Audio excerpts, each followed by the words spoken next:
Which Cubs player ranks the best at their position amongst the NL Central teams? Find out next. Locked On Cubs, your daily Chicago Cubs podcast. Part of the Locked On Podcast Network, your team every day.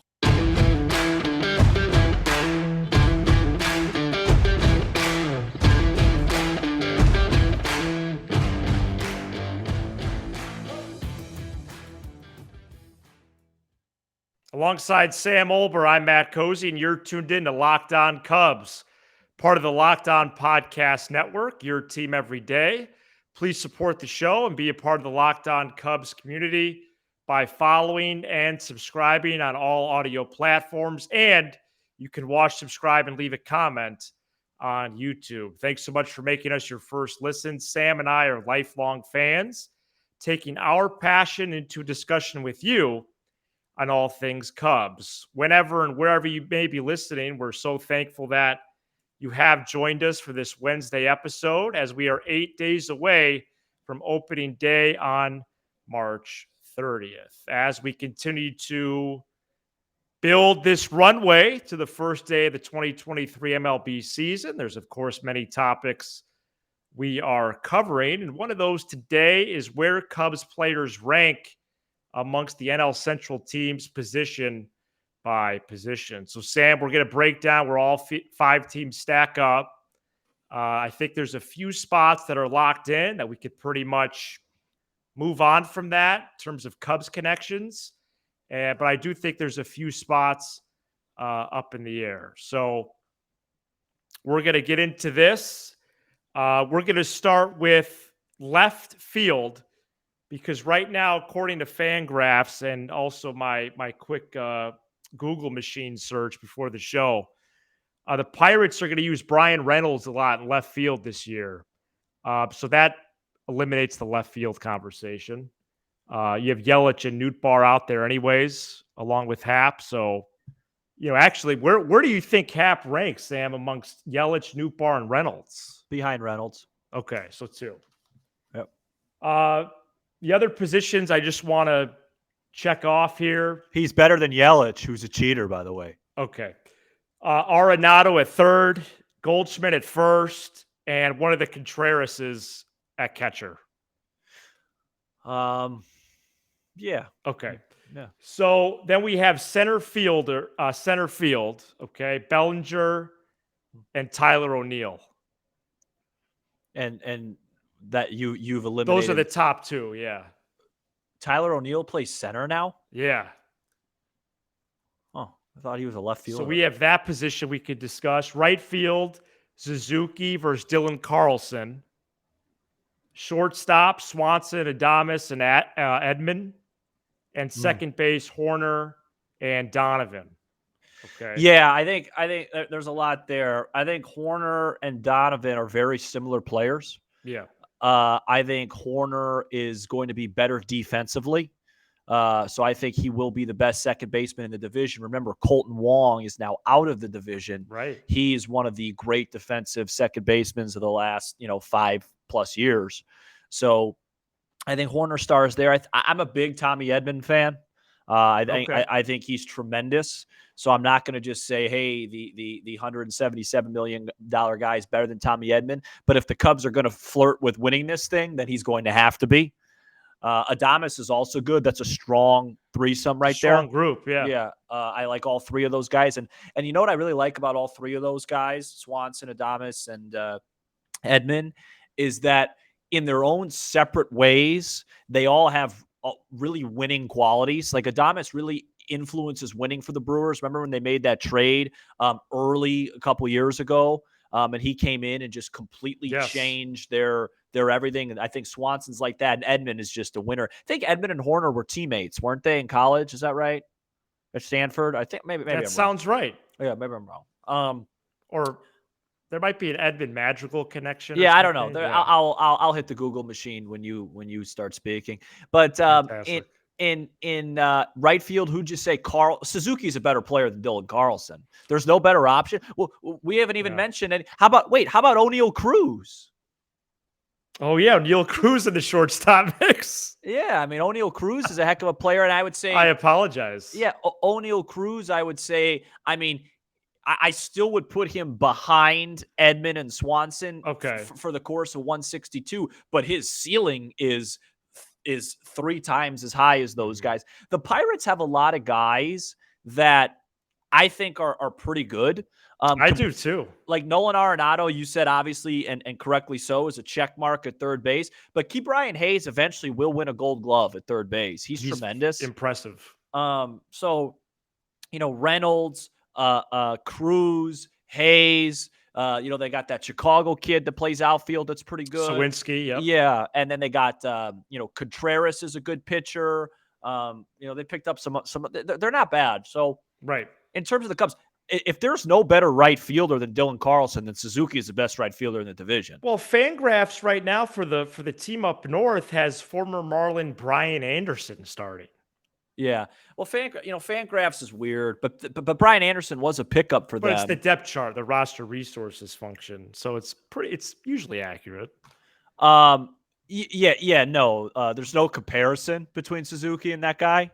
Right. So, and by the way, shout out to Suzuki because every day I'm starting to see more and more positive reports. More and more. So maybe he will come back a little bit earlier than anticipated. But yeah, as we expected, position player wise, Swanson, Hoerner, Happ, Suzuki are in the top 2 or 3 in their respective categories. The center field, like I look at Brian Reynolds as a center fielder. So do I. I thought I do too. Yeah. Bellinger is not one. If Bellinger is the best center fielder in this division, then this division needs to look in the mirror. Sure. But he's league average. Yeah. So yeah, I think I don't want to give the edge to Dylan Carlson and Wright. What's his availability been like? I'm not up to speed on that per se, but I am just a little discouraged about Seiya right now. Mm-hmm. I would give probably the edge. I think shortstop is by far the closest race. Yeah. And so I would say at this point, speaking to you on March 22nd, for this Wednesday episode, I would say that Nico Hoerner is really the one Cubs player who does clearly rank the best at his spot. I'm going to have to disagree. First of all, Hoerner and Edman are teammates. I was right. I think you're either just really down on Suzuki or not realizing how mediocre of a hitter Dylan Carlson is. Yeah. Dylan Carlson last year, I just pulled up the splits. He batted .236 with a .316 on base and a .695 OPS. Right. If Suzuki's putting up those numbers, right. You could host with Kaz or something like right, or Matthew Politis. Yeah, or Politis, or Nick, or your dad, or anybody else, because he's a better player. I don't know, Fangraphs forgot, somebody in right. Who's another interesting guy at second base that I like? Jonathan India. That's true. Yeah, he's very serviceable over there. He's gotten off to some hot starts in his career. Yeah. Especially when he had originally debuted for the Red Legs. But yeah, I do respect the competition, especially up the middle in this division. Brendan Donovan looks like he's going to plant his flag more at second, if not pretty much full time. But in my heart of hearts, in my baseball brain, I am going to go with Hoerner there. Can I ask you a question? Yeah. Takeaway bias right now is a great question for the listeners too. Please comment below. Would you trade Nico Hoerner for Jonathan India right now? Wow. Now let me just because I know sometimes I think we get wrapped up in our Cubs bubble. Okay. Jonathan India, rookie of the year at 24 years old, had slash 270, 376, 459, and played 150 games. Nico Hoerner has never had a season that great. And then last year really regressed, injury-plagued season. Just food for thought. I don't know what the answer is. Probably no for me. But just food for thought. It's interesting. That's a great question. Yeah. And I think that when you do rank the positions, even if you tier out the roster, yes, I get it. The Cardinals have more of like a tier 1, tier 2 players. Um, but the team up north in the Cubs, I just doing this exercise in the last hour or so,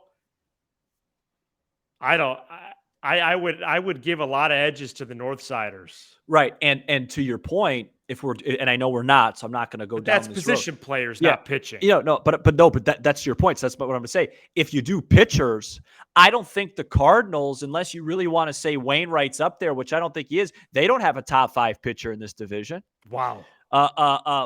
Burns, Where did Woodruff, Flaherty go? He hurt himself getting off a bus. Wow. Burns, Woodruff, Peralta, Hunter Green is Lodolo. I think he might take a huge step forward. Stroman. We'll see. Right. The Brewers have the team up north has much better pitching than St. Louis. Absolutely. So good conversation there. Not Michaelis. That guy got lucky last year. It's not that good.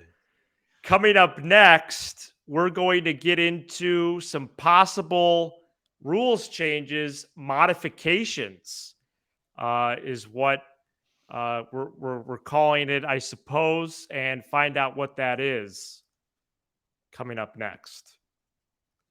Today's episode is brought to you by FanDuel, America's #1 sports book. New customers get a no-sweat first bet up to $1,000. That's bonus bets back if your first bet doesn't win. Just download the FanDuel Sportsbook app. It's safe, secure, and super easy to use. And March Madness returns this weekend. You can bet on everything from the money line to the point scoring leader to threes drained and a whole lot more. FanDuel even lets you combine your bets for a chance at a bigger payout with the same game parlay. So don't miss the chance to get your no-sweat first bet up to $1,000 in bonus bets when you go to FanDuel.com/lockedon. That's FanDuel.com/lockedon to learn more. Make every moment more with FanDuel, the official sports betting partner of this very program at Locked On Cubs. Welcome back into Locked On Cubs. Thanks so much for making us your first listen every day. We currently have a promo going on to win a Cubs shirsey. In order to win that, you need to follow the show on Apple Podcast and leave a 5-star written review. So make sure to be following the show on there. Scroll down to ratings and reviews on our page. Click write a review. Give the show 5 stars. Make a brief title. And in that review box, write something about the show and send that off to Apple, and you'll be eligible to win. That is going on between now and March 30th. MLB Commissioner Rob Manfred said Tuesday the league will announce in the coming days, quote, a series of clarifications, close quote, to the new pitch clock rule. The adjustments aren't expected to constitute rule changes. It will largely involve tweaks to when the pitch clock will begin based on specific in-game occurrences, part of which has been expressed by players through the MLBPA. Manfred said, on one hand, we are prepared to make adjustments based on input. On the other hand, we want to give it a chance and see how it plays out exactly over a period of adjustment in some regular season games before we make any significant alterations, close quote. Do have some stats here for you, Sam. After the first week of the pitch clock in spring training, there was an average of 2 violations. And at the end of this past week, the average was just above 1. So I thought we were above board here. I was honestly starting to warm up to this thing. I think baseball, admittedly, has been pace of play wise slower. I think that is something that we can agree on, but, wasn't a huge fan of putting a clock in the corner with a sport that's never had one. But we've seen a lot of good things come out of it. Not sure what the future holds for this the next day or two. My guess would be with nobody on base, the clock is going to go from 15 to 20 seconds. And then with somebody on base, it's going to go from 20 to 25. How much that actually does and all this unnecessary headlines now, probably not worth it in my mind. I'm not necessarily a Rob Manfred hater. I'm not exactly in the team photo of his supporters, but I think he's done some good things. I guess I'm just a little confused why he's giving into maybe a little bit of feedback from the players. Yeah, and it's a really big deal. Not really big, but it's a not a small deal for the Cubs because I think the Cubs really built their team around these rules.